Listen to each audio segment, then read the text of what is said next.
Hello, I'm Ronan McEwen, the internet's busiest film reviewer. Tonight I saw Planet of the Apes, The Dawn of the Planet of the Apes. It's called the sequel to The Planet of the Apes. It's quite a good film. The plot based around the issue of the possibility that apes with in the last one the apes were released from a science testing facility where they became increasingly tested on. And after the end of the test, the monkeys could communicate, and they were very fast learners. So with the learning, they learned how they were being tested upon, and maybe there was a better life out for them somewhere. So the movie ended, and the monkeys, apes, difference is that monkeys are from a different taxonomic branch. So with the monkeys, no monkeys in the current Dawn movie. There were maybe in the last one, but I can't remember because it was 3 years ago. Had a different cast. Same. So the apes are the same. There's more apes in the new one because it's set in the future from the last one. The last one was set in a fictional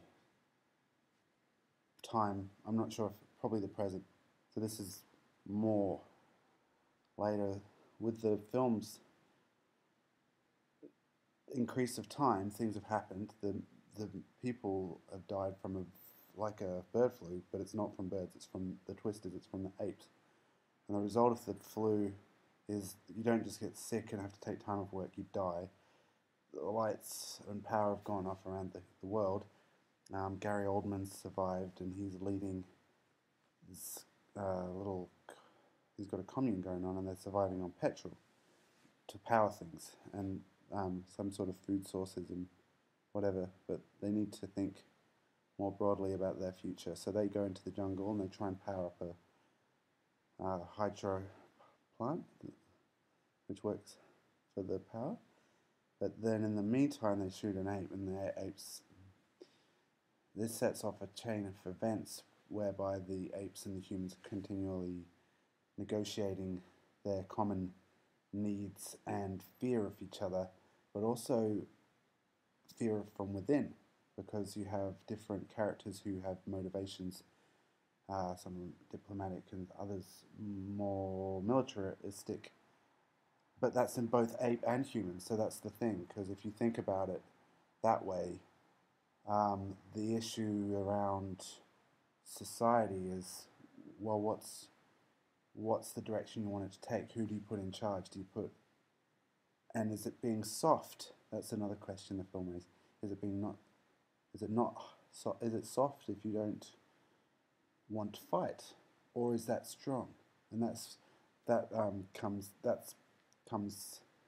to at the end. That's literally the point. The movie finished, and I won't give anything away, but there were some deaths. And I highly recommend it. I give it 4 thumbs up, 4.5 thumbs up. It's on at the film cinemas. I recommend seeing it there because the ape noise there's a cacophonous sound where you could hear it behind you, beside you, and in front of you, and it really felt like you were surrounded by apes. And that was how the characters felt often in the film, because they were literally surrounded by the apes.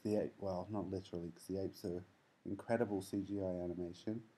The guy from the Gollum movie, Gollum's Ring, he's the ape.